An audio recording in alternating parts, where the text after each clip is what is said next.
Атмосферлық қысым. Біздің жер планетасын, біздің жер планета сыртынан атмосфера қаптап тұр. Атмосфера ол газ. Газ болғандықтан оның массасы бар.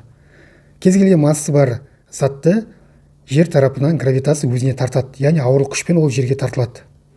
Осы тартылу салдарынан, яғни ауырлық күш массасы бізге қарай түседі, бізде атмосферлық қысым пайда болады.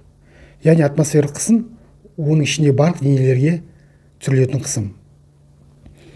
Жер бетінен биіктеген сайын ауа қабаттары азаяды, азайғандықтан атмосферлық қысым да азаяды.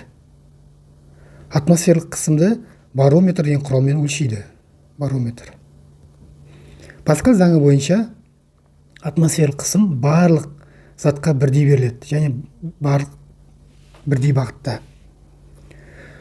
Атмосфера, оны бір атмосфера немесе ХБЖ-да 15 дәрежесі паскальға тең деп жазамыз. Торричелли ұсынған тәсіл бойынша бұл 760 мм сынап бағанасына тең болды. 1 мм сынап бағаны ХБЖ-ға айналдырғанда 133,3 паскальға тең.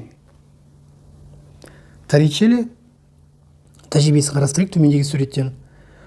Бұл кісі 1 метрлік трубканы алады, асты бітеу, үсті ашық. Соған сынап құяды, сосын саусағымен жабады, ыдысқа төңкереді. Сосын саусағын алған кезде сынаптың бір бөлігі ыдысқа төгіледі. Және 760 мм болған кезде тоқтайды. Бұл нені білдіреді? Сырттағы атмосферлік қысым, мына жерде атмосферлік қысым, сынаптың ішіндегі ROH, сынаптың тығыздығы, екі қысым теңескенше сынап төгіледі, сосын тоқтайды. Яғни ол 760 мм белгісінде тоқтайды. Бұдан атмосферлік қысым 760-қа тең екендігі шықты. Кішкентай биіктіктерде, яғни 100 метр, 200 метр, 300 метр, 400 метр биіктік көтерілгенде ауаның қысымы ПАУ ро ауа GH формуласымен есептеуге болады. Үлкен биіктікте бұл формула қолданбайды, себебі анда ауаның қабаты азаяды, азайғандықтан ауаның қысымы да тез азаяды. Ауаның тығыздығы ол 1,29 кг метр кубқа тең. Еркін түсу деуі бізде 9,8 ньютон килограмм. Ауаның қысымына, яғни атмосферлік қысымға мысал келтірейік.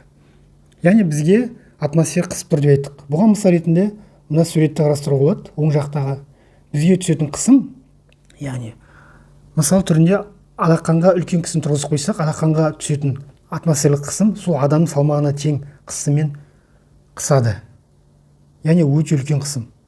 Бірақ біздің ағзамызда әртүрлі газбен ағзамыздың заттарымыздан түсетін сұйықтық бар, қан қысымы, басқа қысым бар. Яғни біздің ағзамыздағы қысым мен ауаның қысымы шамалас болады да, сол себепті біз ондай үлкен қысымды сезбейміз.